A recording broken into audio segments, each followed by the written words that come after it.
Good afternoon, everybody, and welcome to the latest Service Department News webinar. And today we are going to be looking at a really intriguing subject, which is the extended stay and build to rent residential rental crossover. My name's George Sell. I'm Editor-in-Chief at International Hospitality Media, and we are a publisher of online B2B news websites for the hospitality industry, and we're also an events and awards organizer. Now, today's webinar is going to last an hour. We're going to have around a 45-minute panel discussion, followed by some Q&A at the end. So please do submit any questions that you have using the chat or Q&A functions in Zoom, and we'll try to get around to answering as many of those as we can towards the end of the session. Everyone who has registered will receive a link to a recording of the session via email in the next few days. Now, this webinar series is sponsored by IMS, and we are just going to watch a quick video to find out some more about them.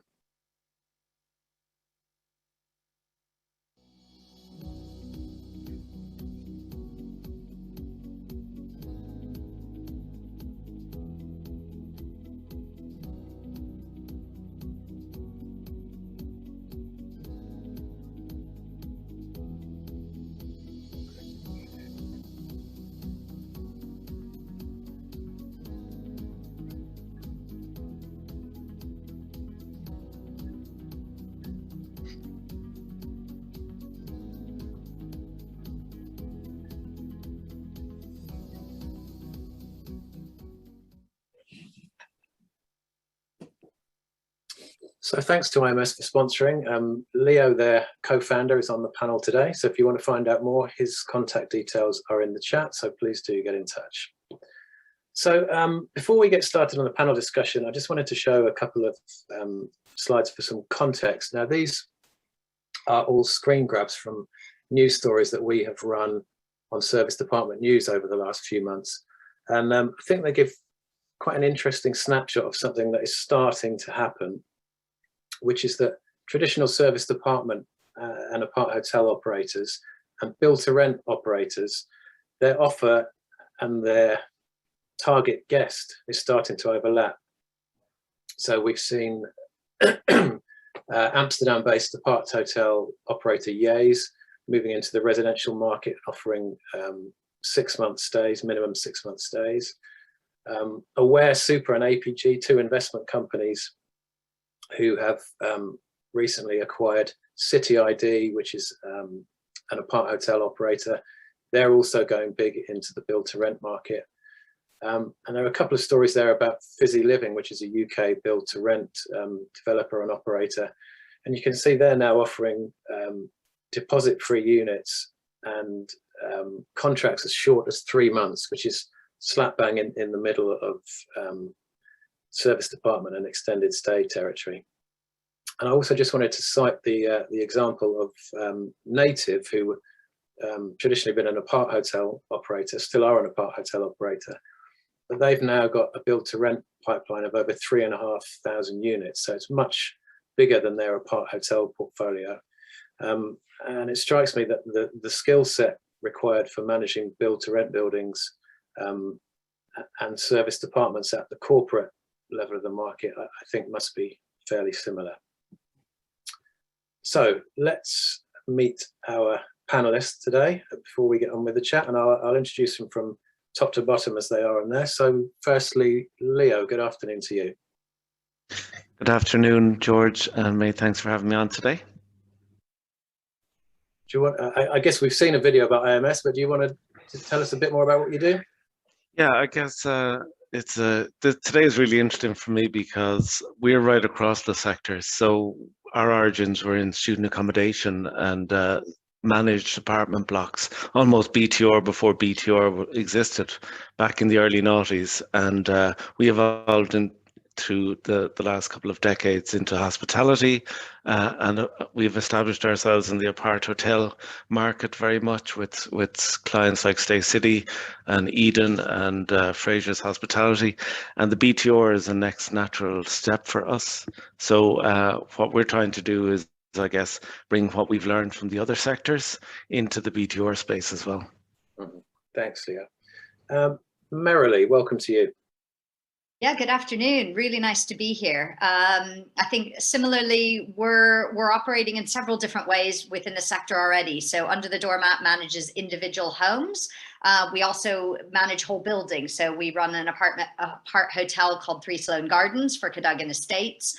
And when we launched Trusted Stays, what we realized very quickly was that not only the short-term rental sector, but also the build-to-rent sector really wanted to get access to stays from corporates and government. And that's a platform that allows that.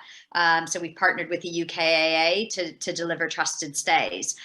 So working kind of across the sectors in a number of ways and often in the middle. So between the residential side and the more institutional residential asset side. Mm-hmm. Thanks, Merrily. And finally, Kasim, good afternoon to you. Good afternoon, George. Thanks for putting this together. Pleasure. Tell us a bit about Co-Stays, Kasim. So I'm Kasim from Core Stays. I'm the co-founder. Core Stays is part of the SDD Smith Group, where we manage around 500 holiday lets around North Yorkshire, Yorkshire Dales, Lake District, sort of like farmhouses and cottages and that sort of stuff. We've got a bit of experience in dealing with extended stays, as we do have a lot of corporate tenants that actually do arrange bookings with ourselves. We were actually looking to enter the extended stay market and start launching blocks of apartments to run as extended stays. But we sort of see the trend growing within the build to rent sector. So we're now sort of placing ourselves as sort of BTR operators.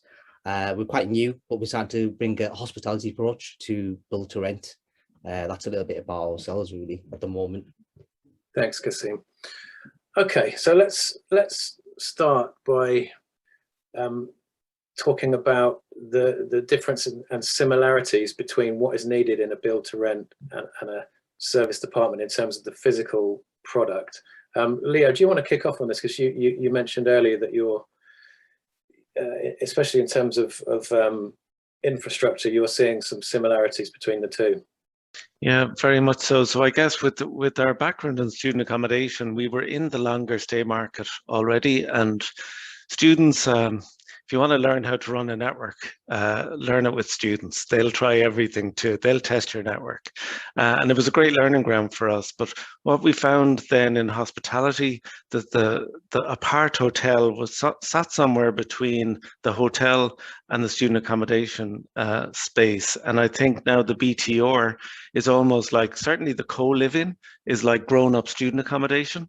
It's student accommodation for the graduates almost, and then BTR is another step on. So what we're seeing is that the home from home experience is more in demand than ever. So the apart hotels have always been quite strong on this, because the hotels is connect to the Wi-Fi and that's it. Whereas the apart hotels, connect your devices, connect your printers. If you're going to be there for a month, make sure you have that experience where it's easy to connect everything, that you can roam around and not have to reconnect, and have a private, secure network. And that's where the similarities are really coming across from apart hotels into the longer stay and the BTR, where they want broadband ready apartments and really super fast Wi-Fi, given the trends recently, the working from home trends, but also they want a secure network, and they don't want to have to deal with multiple vendors. So a managed network within a building in a BTR scheme is the trend, in line with student accommodation and apart hotels. Mm-hmm. And are you seeing among your client base, are you seeing build to rent operators and the apart hotel companies targeting the same demographic? Are your build to rent clients looking for corporate tenants? Yeah, what was really interesting during the pandemic was that some of our apart hotel clients were targeting the longer stay that would be more BTR because of the pandemic and the lack of travel. So they were going for longer stay, and I think it's whetted their appetite a bit. and I do see that in the future, in the coming years, that more apart hotel operators, and I think we're going to touch on this later, they are going to go and sort of almost move to build to rent as a natural progression. Yeah. Thanks, Leo. Merrily, we could kind of describe you as having a foot in either camp, because as you say, you operate an apart hotel in London, and through Trusted Stays, you are providing corporate tenants with build to rent opportunities through the UKAA. So to what extent, in your experience, are build to rent operators targeting corporate stays of 3-6 months and a year, compared with what we would think of as their traditional target audience, which is somebody's primary residence? Well, look, I think where build-to-rent operators see the biggest opportunity is in 2 ways. One is looking at how they can, of course, continue to optimize the utilization of the assets they have. So being able to fill shorter periods, manage seasonality in their developments, and certainly during absorption periods when they're launching new schemes. In all those situations, having more flexible rentals that they're able to fill the buildings with, of course, helps them to achieve higher yields for their overall portfolio. But that's only part of it. I think actually the bigger strategic play is in attracting the right tenants to their schemes that they want to have for the longer term. And I think they see attractiveness of professionals being a target audience, and corporates are a really good way to deliver that. And often, the reason why they want to target, sometimes shorter stays and corporate stays is that it's about getting eyeballs on the development. Mm-hmm. It's so that people know about it. And often, what we find even in the Under the Doormat portfolio more generally is that often people will come and they might stay for a month or 2, and then before you know it, they're looking for a permanent place to live. And so I think what's great about the build to rent is that if you're able to offer both flexible lets in combination with your long-term ASTs, it actually helps to attract the right audience. And then often you can convert some of that audience to those long-term tenancies. So I think in some ways it's all about the overall strategy of who you want to attract and why, and how having a more flexible rental strategy as part of the overall approach for build to rent can be really, really valuable in the whole scheme of things. Mm-hmm. And the example that we saw on the slide earlier of Fizzy Living with 3-month contracts and deposit-free contracts and so on, do you think that was done deliberately to attract corporates, or is that a bonus and they were actually trying to attract a more transient, nomadic, kind of younger demographic? I mean, I suspect in the case of Fizzy Living, and I don't know the objectives personally, but I suspect it's about attracting a young demographic that are, let's say, reluctant to commit. Yeah. And I think, if you think about it in so many ways, with the uncertainty we've seen over the last couple of years, and flexibility in every part of your life, this idea that people want to sign up to 4, 5, 6 year long tenancies, I think is quite funny. I mean, the government seems to think that's what people want. But what we're experiencing in the marketplace is that consumers want the opposite. They want as much flexibility as possible. And why should they have to sign a year plus lease somewhere when they can do everything else on a flexible contract? And so I think this ability to have flexible contracts in the mix is really, really helpful. And we see that when, as Under the Doormat, we partner and work with build to rent providers, we're often providing that flexible element to the mix. And what we see is that as many, often bookings are coming from them, because people will go up to their concierge and say, hey, I just want to rent a place here for a month or 2. And in the past, they would have to say, well, I'm sorry, we don't do that. You can book a hotel up the road. And I think now the ability to offer those more flexible product offerings is an incredible opportunity, and helps as well, as I say, with having a broader demographic.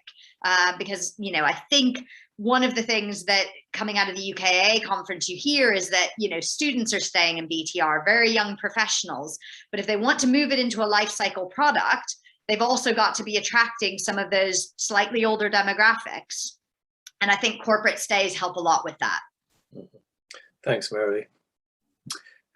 Kasim, I saw recently on one of your LinkedIn posts that you've been looking at opportunities in the London area to manage build-to-rent properties, and you were specifically talking about doing that with a view to corporate lets.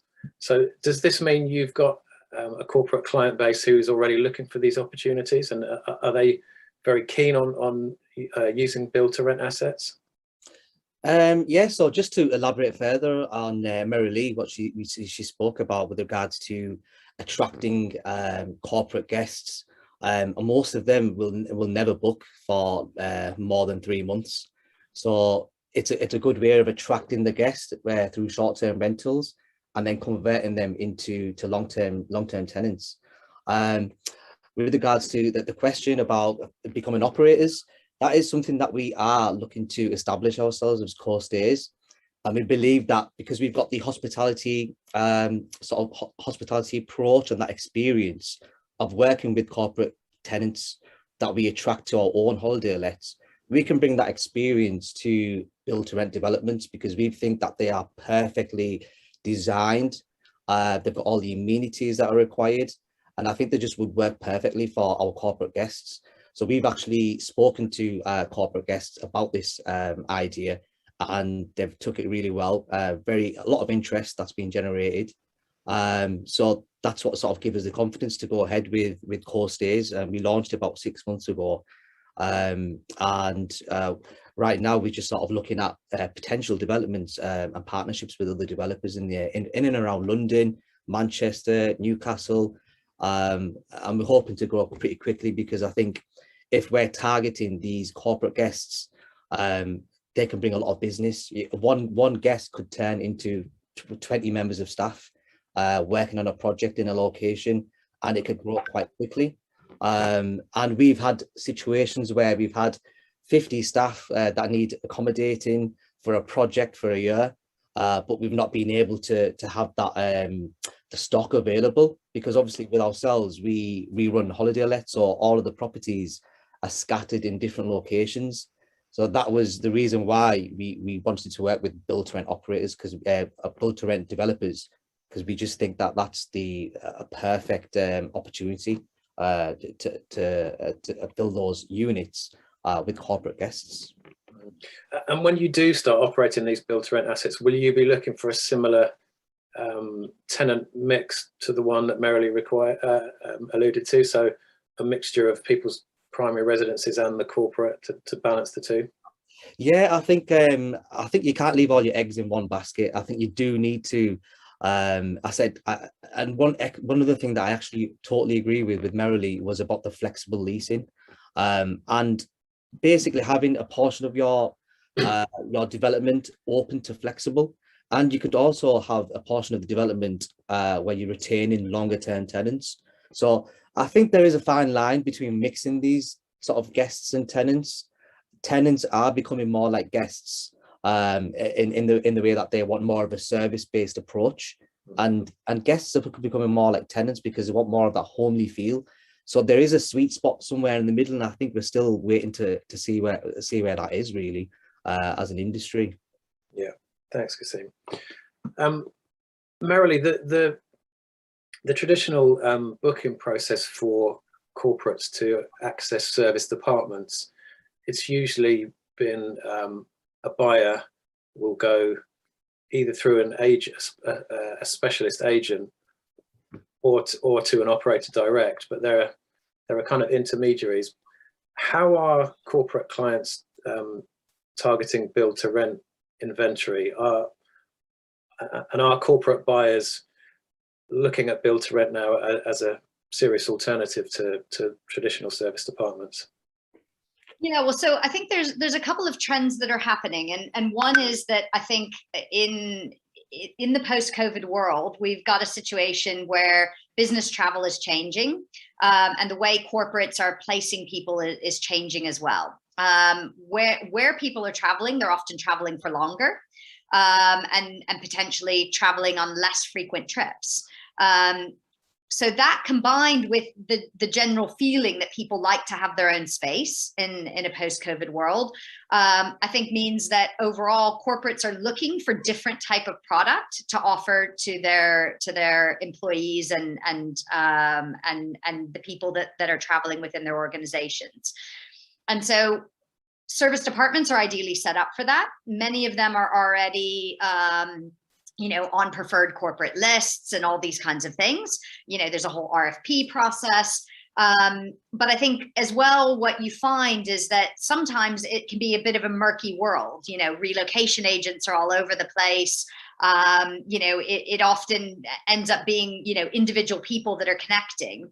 And I think that doesn't work because the build to rent industry itself doesn't have a single brand that dominates. There's lots of different brands that are emerging.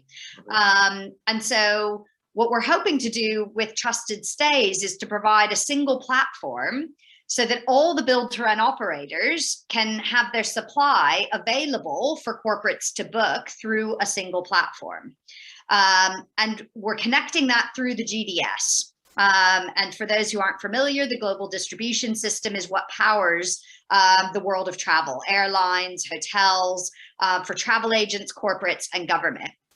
And when Trusted Stays won the government RFP in the UK back in February, we then began the process to build into the GDS. And so both for holiday and short-term rental companies who are accredited and who meet the standards that we have as an industry, and for build to rent operators who have residential assets that they want to make available to rent for corporates and government, all of that is now possible through Trusted Stays. And I think by making it an industry platform and collaborating across both industries, ultimately, there's an opportunity for all of us to capture a bigger share of that corporate market. And are the likes of TMCs using platforms such as yours to access build to rent inventory? They are, and they can do it through two ways. So they can either do it through the GDS, so that's often on the systems that they're already connected to, but they can also set up an account with Trusted Stays and they can book directly on the website. So both of those options are available. And I think it was really exciting to see, even the government, which is probably the most risk averse of any client, already making bookings and placing people through Trusted Stays. And across all of the UK, it's not a London focused thing. It's actually across the whole of the UK. And so I think it's exciting to see that actually this all came out of a charitable initiative back at the start of COVID. And who would have thought that 18 months later, we'd be in a position to have this type of industry platform built into some of that traditional GDS infrastructure to create these new opportunities for industries like build to rent.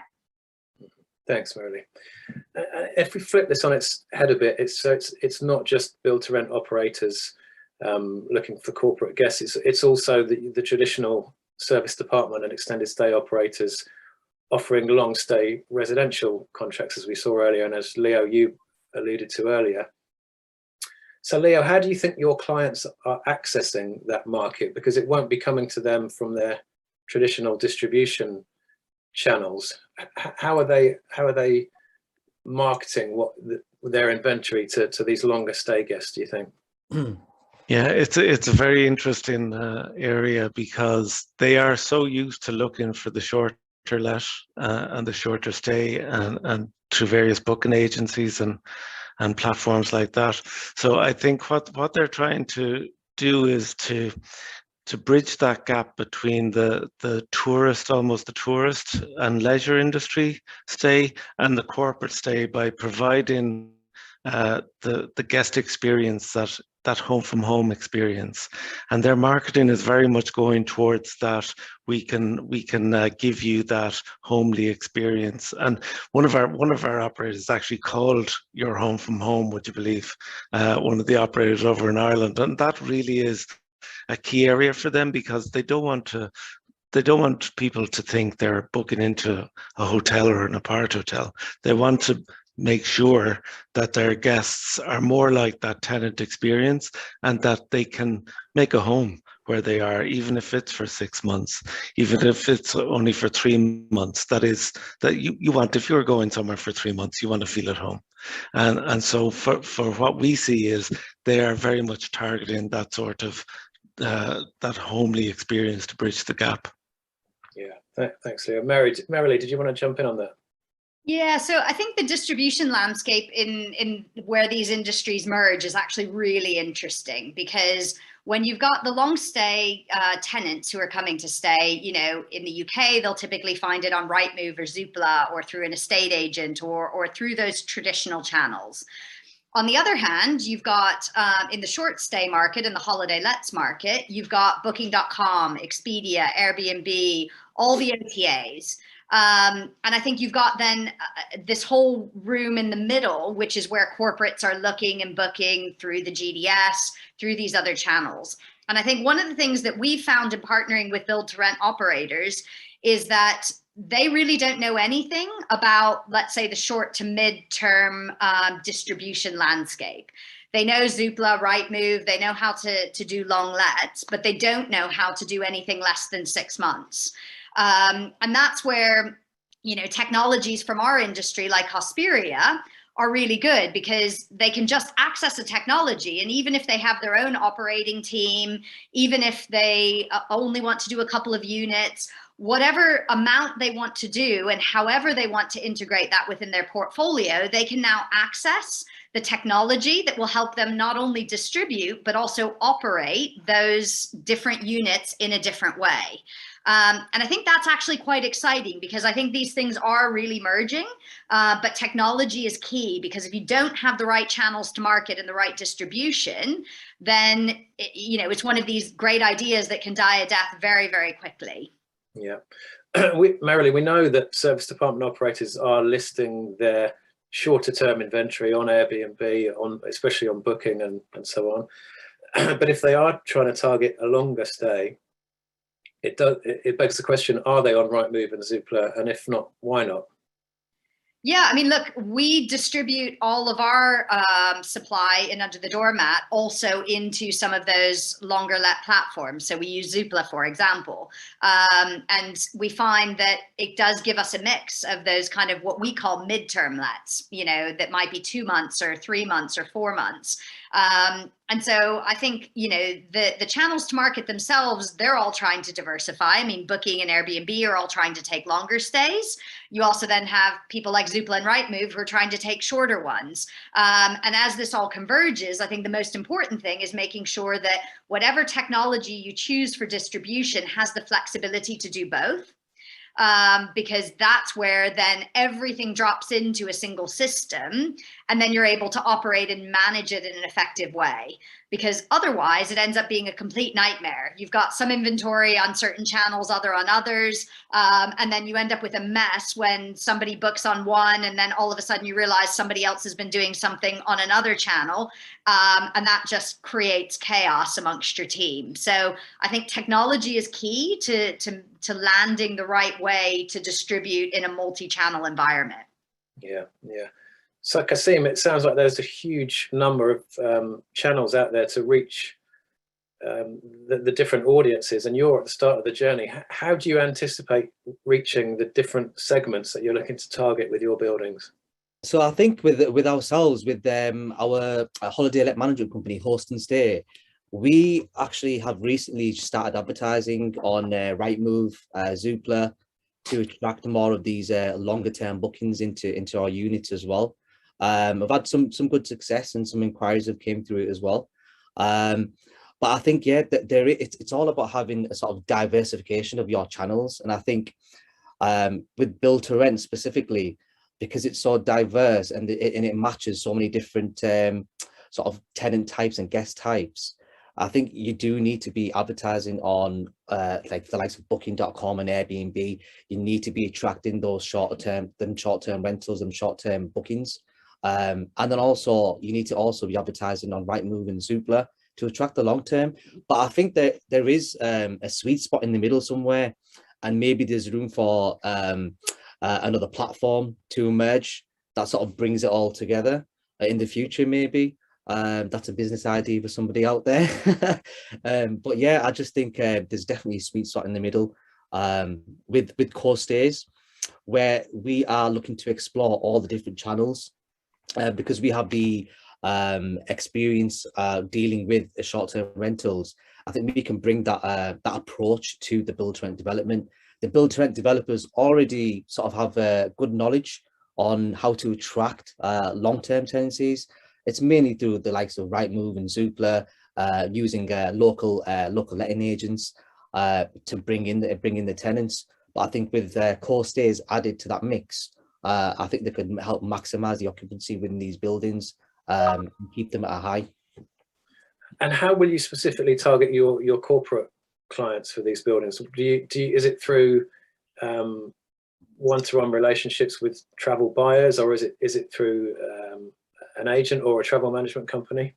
I think the way a lot of the industry for sort of extended stays, it is a little bit dated and very traditional. And a lot of it is through sort of travel management companies, TMCs, relocation agents. So we have relationships with a lot of these companies, and it's a lot of through email.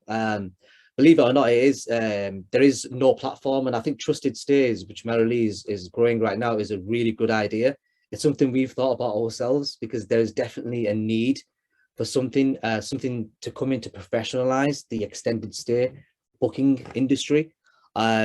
But we'd be looking to, we would love to speak to Marilee about Trusted Stays to work together on that as well. Yeah, I'd love to work with you on that. I think that'd be fantastic. Yeah, that one offline, guys. But we'd also be looking to just advertise and on all the major platforms like Rightmove and Zoopla. That's sort of working pretty well. But I think with ourselves, within core stays, I think because the industry there's a lot of work that needs to go in to change, and it's very hard to change an industry. So we would like to work with the people who are trying to do that, but at the same time, we have to sort of work with the industry and how it works. Like, for example, with core stays, we want to set up. We're working on sort of setting up like a call center, very similar to. Have you heard of Silver Door Apartments? Yeah. So the way they operate is they have an inquiry only system, and that works perfectly for the traditional sort of extended stay market. So we would be looking to set up something like that in-house, so that the operators that we work with have that added extra bonus, that advantage. But at the same time, we are looking to work with other platform developers like Trusted Stays and others that might emerge in the future as well. Okay, thanks, Kasim. Just sticking with the theme of extended stay operators targeting a longer stay. Marilee, in the apart hotel that you operate, are you seeing an upward trend in length of stay, and are you seeing people staying there for much longer than you anticipated when you opened? Absolutely. Although I would say that the length of stay was significantly longer in COVID, and we see actually that dropping really quickly. Now that's in part because there are a lot of shorter stays that are booking in a way that obviously wasn't happening as much during the pandemic. So I think what's yet to be seen is where that balance is going to land when we're kind of in a post-COVID world, because I think we did see a lot longer stays over the last 18 months. I think that there will still be an increased market for that compared to 2019. And so I think we will continue to see extended stay be a really important part of the service department market. But I think what has also come into the mix is that a lot of customers who would have traditionally stayed in hotels are now looking for more space, looking for that experience of staying in an apartment. And so I think the challenge is going to be that the competition almost from the different types of customers to, who gets to book it and where does that leave the pricing? Because of course, extended stay tends to be at a slightly lower price than shorter bookings. And so having the right mix between the two is probably where you optimize overall the ADRs and the yields for, your apart hotel or your development or wherever it may be. Okay, thank you, Marilee. Kasim, I can see you've raised your hand there. Yeah, just to elaborate further on that, I totally agree that the business traveller industry, the market, they've been exposed during the pandemic to sort of service departments. Generally, most of them would stay in hotels. So I think because of the closure of hotels and hospitality unable to operate, we ourselves experienced exponential growth during the pandemic as well, because we had an influx of inquiries from corporates and businesses looking for alternative accommodation. So yeah, I definitely think because they've been exposed to it, and now it's hard for most of them to go back to staying in hotels. It's like if you've been staying in a hotel and then you experience something better, it's very hard to sort of go back to the old ways if you know that there's a better product out there. So I think with Build to Rent, that offers an even more an even better product for the tenant type, for the corporates. So I think moving forward, I think they will sort of look into Build to Rent and sort of looking to gain more of an experience from their stays rather than just sort of living out of a suitcase in a hotel. So yeah, it's looking good for the future for the industry. Thanks, Kasim. So, having said earlier that I think there is going to be potentially more service department operators getting into the build to rent side and doing something similar to what Native has done. To the best of my knowledge, their apart hotel buildings and the build to rent buildings are separate. Do we think we'll get to the stage where we'll see both uses in the same building, or is that going to be ruled out due to planning restrictions, or is that something that's likely to happen? Leo, have you seen any of your contacts looking to do something along those lines? Well, at the moment, I think there are gaps between service apartments and build-to-rent technology gaps that have to be filled. There are some grey areas, for example, in terms of if we take television services. In private rental accommodation, traditionally, it's been up to the tenant to organise their own TV services. In service apartments and hospitality, obviously, there's a TV offering already in place. So where does Build to Rent go in terms of TV services? Do you cater for people who want to bring products like Sky Glass or Sky Go or Virgin services, or do you just give an offering, or do you put the emphasis and the onus on the tenant to bring their own devices? So where in student accommodation and apart hotels, there were TVs provided with a 50-channel offering and maybe casting or some smart technology. What do you do in build to rent? Do you provide televisions? Do you provide services? Do you provide conduits? So there's some grey areas there and technology gaps that need to be bridged. What we're trying to do is, through our experience in the other sectors, is bridge that gap on a consultancy basis. We're consulting a lot at the moment with operators that are gone from traditional private rental to BTR, fully managed blocks, whereas traditionally the tenants would have been let up to their own devices. In the BTR market, it's very much it's a very competitive space. So you must provide the amenities, you must provide the live-in spaces, the TV services, the options that would create that home from home experience. So I think a lot of the apart, and this may go to the reason why they're not jumping in faster than we would have thought, George, in that there is still gaps there and they're seeing how it plays out. Mm-hmm. Thanks, Leo. Kasim, I'll come to you in a minute, but Merrily, I could see you nodding along there when I mentioned the potential for having both uses in one building. Do you think that's something that's likely? Well, look, I think the reality is that it depends a lot on planning. And, you know, in my industry chair role, we're often working with government and looking at the regulatory side of things. I have to say, you know, it is, of course, a little bit more complicated whether you're in London or out of London. And outside of London, generally speaking, the planning rules are a bit more flexible. So you're able to do short-term rentals in most residential accommodation without really any kind of limits to how much you can do within a year. In London, of course, there's a rule which means you can do that up to 90 days without having, you know, change of use and planning consents that you need to get on top. And then you, of course, have C1 and C3 and all these types of things. So I think nodding and laughing a little bit because it's both simple and complex at the same time. And I think it's an important one. Also, because I think it's important that government hears and understands that consumers are wanting more flexibility and that the markets are converging, and that, you know, having very distinct and black and white planning classes is in many ways restrictive on what actually the best optimal balance might look like. And so helping government to understand that we need that flexibility to be able to, you know, meet the demand of consumers, I think is an important one. But I don't think, you know, as in many cases, that's going to change anytime soon. So it's really understanding the environment we're in today. And for each development or each area, what's the best way that you can find a mix that works for you within the regulatory framework which applies. Yeah.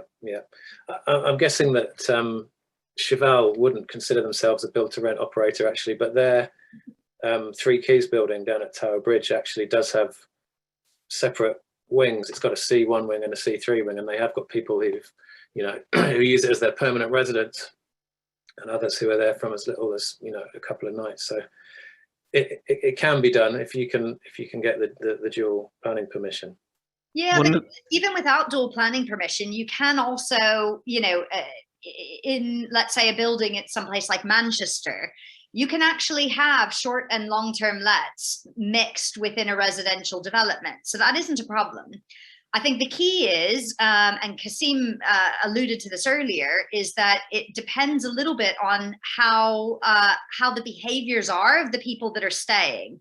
And so you just want to make sure that those things are aligned so that you don't have people who are working during the week and other people who are traveling on holiday kind of mixing in the same locations, because that kind of creates tensions. So I think it's all about planning it out and making sure that you've got a mix that works operationally as much as it is from a planning point of view.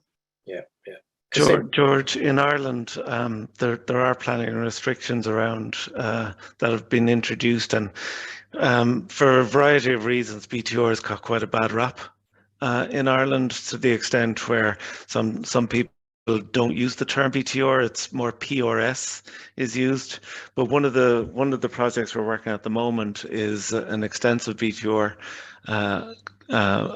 complex, but there is a social and affordable planning caveat that a percentage of the apartments must be made available to social and affordable.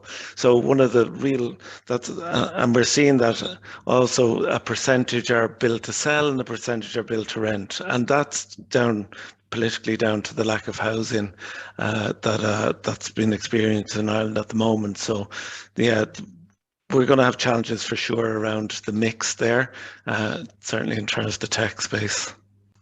It's interesting how definitions are perceived differently in different countries, because obviously co-living is still a dirty word in Ireland as well, but it's kind of all the rage over here. So it's a strange one. Kasim, I saw you had your hand up a minute ago on the sort of dual use thing. Did you want to add to that, or should we? So I'll sort of just elaborate further on what Mary-Lee spoke about with the operations of the buildings being right for the tenant type. And sort of keeping a separation between sort of guests and tenants. I think that is really important, because you don't want to have sort of short-term guests that are here staying for a couple of nights, mixing with longer-term sort of residents. So a way to do that would be to sort of have sort of like designated zones or something like that, just to sort of have more of an operational approach that works in a building as well. So it's just something to think about, really. But yeah. Thanks, Kasim.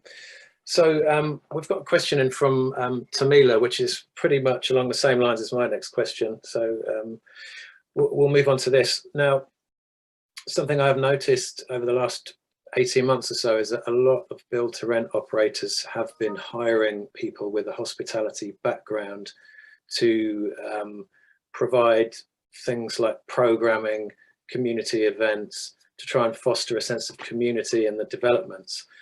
And I think there are some stats out there that the more people you know in your building, the more likely you are to renew your contract and stay there. So creating a sense of community and build to rent is really important. Now in service departments, the reason a lot of them have done so well over the pandemic is because it's been very, very low touch, very self-contained, and you could do your entire journey without coming across other people.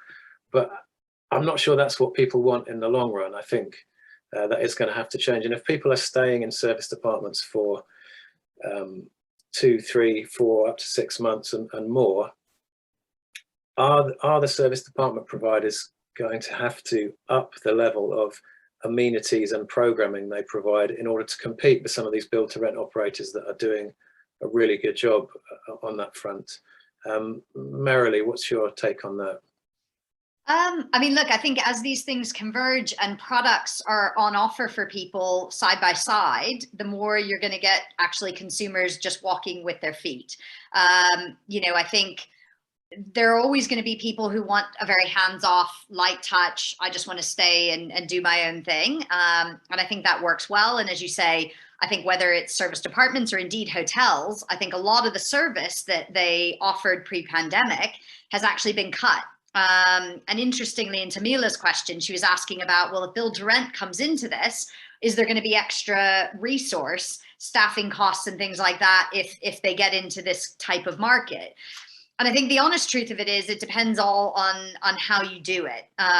You know, one of the things that we talked a lot about at the UKAA conference is, you know, do you want to operate this all yourself, or do you want to partner with a company who can help you do it, whether that's technology, so something like Hosperia, or in the way that, you know, we work with build to rent operators is under the doormat. So all of that is kind of the decisions you need to think about, because the reality is, I mean, I think we're going to end up in a world where service does differentiate.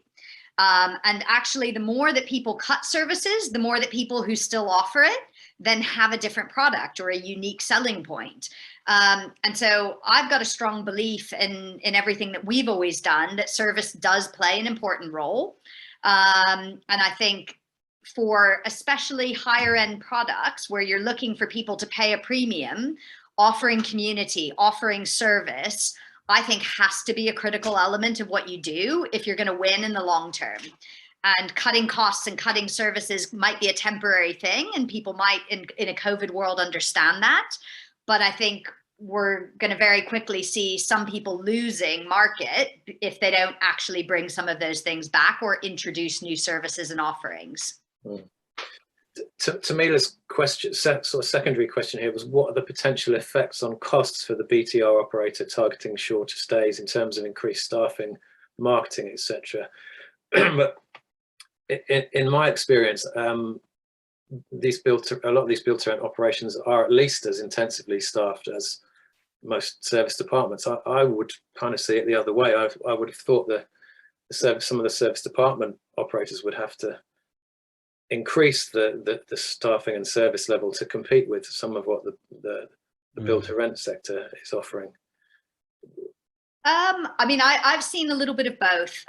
You know, when we've partnered with build to rent, yes, there's a concierge and all these types of things, but you know, you are offering additional amenities in the apartment itself. So it's not just furniture; it's also decorated. You've got, you know, the linens and all those kinds of kettles and kitchen things and all the other stuff that comes in an apartment, which is fully serviced. So I think there are some additional costs around amenities and making sure you've got those standards right. I think also, you know, staffing, it's also about the fact that you're going to be cleaning these apartments and all these things. It isn't just hand over the keys and then the apartment is theirs. You know, there are a number of things to consider. And I think that's often why when build to rent providers go into this, if they're not doing it at a huge scale, then they tend to actually partners with companies in our sector. And they do that because they don't have necessarily that skill set, the operational capability set up, and all of those things. I mean, it really depends ultimately on how much help you need. And that's why, you know, we work either just as a platform as Trusted Stays, we work with just on technology and the marketing side, or on the full end-to-end service. And I think, you know, it really comes down to what you already have in place, because I think there are also BTRs that just have, you know, pretty turnkey, here's your keys and there you go. There may not necessarily be the concierge and all those things. And so in those cases, you're going to need to increase it much more. And as you say, others could probably teach service departments a few things. Yeah, thanks, Melody. Matt Pickering in the chat has made a good point. City Suites in Manchester is a great example of how a mix of tenancies can work. The majority of the units are apart hotel, but a handful in each building are penthouse suites, which are full-time residences, and both benefit from a high level of service and amenity. Yeah, I know that one has been very popular. I think the penthouse suites are occupied by half the Manchester City squad, I think. So they're obviously doing something right.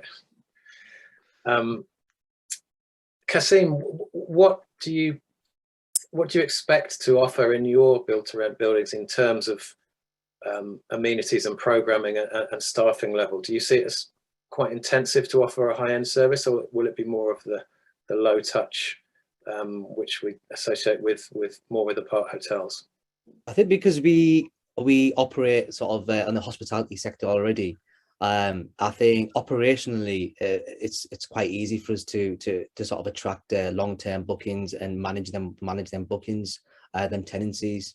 But when it comes to the actual amenities in the building, we're seeing build-to-rent operators, build-to-rent developers having amenities such as like co-working spaces, gyms, swimming pools. I think the more you can provide in a building, the more of a USP that you can provide, you can have for your guests, to attract the right guests as well. So it's just about the more, if you can have the amenities plus the service, then I think you're onto a winner. And I think that's what we are trying to do. We're trying to look for developers that are forward thinking. They can see a trend that's developing, and they're looking for somebody to take care of the hospitality side of the business, to bring in the short-term rentals aspect to that building, and a service to the building as well. Because I think with the general build-to-rent developers, they're sort of not really used to dealing with short-term tenancies. So it is more of sort of a turnkey solution, as Merrily mentioned as well. It's sort of just passing a tenancy. It's a 2 or 3 year tenancy that they're hoping for, but that doesn't rarely happen. So we're sort of looking for developers that we can partner with to create that that desired outcome of that building that's got everything that a business traveler or a professional or any sort of type of tenant or guest would suit any type of guest or tenant, basically. Thanks, Kasim. So the last couple of years have been a pretty traumatic and a very uncertain time for business travel. And just as it seems things are starting to normalize, then we're hitting another bump in the road. How do we think changing business travel habits will affect this dynamic between extended stay and build to rent? Merrily, do you want to pick up on that one to start? Yeah, I mean, look, if we see industry data, STR has done some really good stuff over the last year. And I think, first of all, it comes back to those preferences and consumer preferences. And I think, you know, for extended stay, service departments, short-term rentals, build to rent who want to play in this market, the timing couldn't be better, because people are looking for a different product. They're looking for a kind of home from home experience, as I think we've mentioned many times so far. And so that's all there. And I think the coming years, what we're going to see is different types of accommodation for different types of trips. So, you know, as the market comes back for business travel and people are just going for a day here or there, they're going for a conference, they're staying 1 or 2 nights max, people are probably going to actually revert back to the preference of staying in hotels. But where you look at most studies, they're saying that business travel is never going to rebound to the level that it was pre-pandemic. And whether you believe that or not, I think we will see a change in the type of business travel and people choosing to travel for longer, particularly if we continue to see restrictions coming into place. You know, you're not going to do a PCR test if you're going on a day or 2 trip. If you are, however, going for 2 or 3 weeks, well, you'll just do it. It's not that big of a deal and you'll get on with it and you'll have your trip. So I think that is going to affect the way people travel for business. And what that does is it puts even more pressure on having the right types of products for those longer stays. But the way I see it, that's a huge opportunity for service departments, for short-term rentals, and for build to rent, and how all these things converge. Mm-hmm. Mm-hmm. Leo, let's go straight to the source, because you're a bit of a road warrior. You do a lot of traveling for work. So how are your business travel habits changing, particularly with reference to the sort of accommodation you use?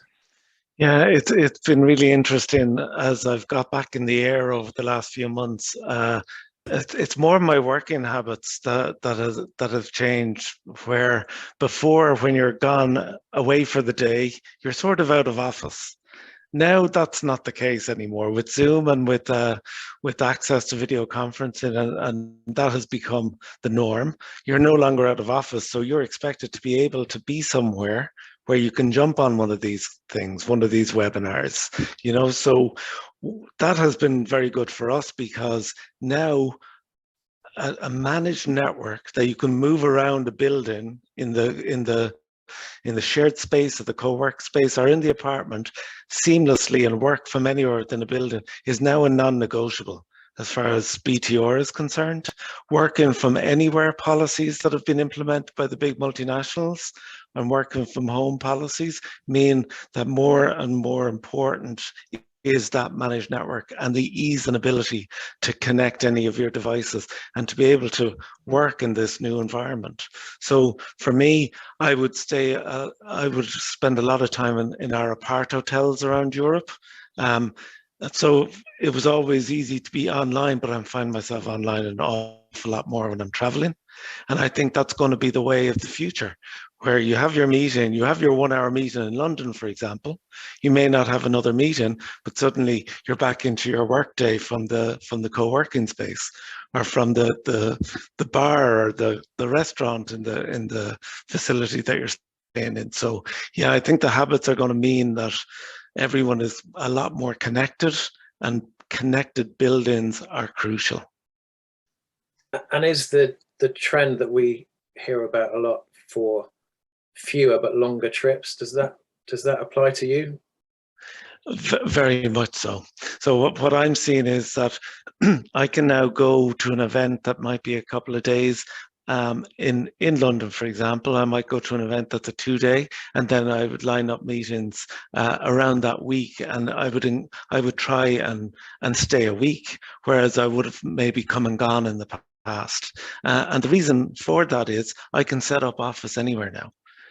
So, and also if I can do everything in a week, I can make all my arrangements. I can then jump onto Zoom with my clients that I've had my face-to-face with, and we can continue. So the coming and going isn't as much. So yes, I would say fewer trips, but longer stay for sure. Yeah, which is all good news for extended stay and build to rent operators. Which brings us to the end of our hour. It's flown by as usual. Great conversation. Thanks ever so much, guys. I'm going to show a couple of slides before we finish, and we're also going to leave the session open for a couple of minutes at the end, because there's quite a lot of information in the chat. So we'll leave the session open for 2 minutes so you can have a look at that and take down any information that you might want.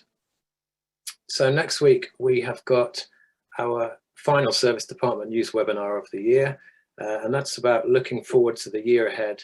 And I'm going to talk about some trends that I think will resonate right across the space. If you'd like to register for that, you can see the link in the chat. As I mentioned earlier, we are an online publisher, an events and an awards organizer. And if you're interested in getting involved in anything that we do, drop my colleague Katie a line. You can see her details on the screen and also in the chat. She'd be very pleased to hear from you. Thank you for your time, everybody. Thank you for watching today. Thanks ever so much to Kasim, to Leo and to Marilee for their fascinating contributions today. I think this is a really interesting crossover between two areas that's only going to grow, particularly in the next couple of years. If you're on any of the social channels, you can see there, give us a follow. Other than that, take all the notes you need to in the end of the session and enjoy the rest of your day. Thanks very much, everyone. Thank you.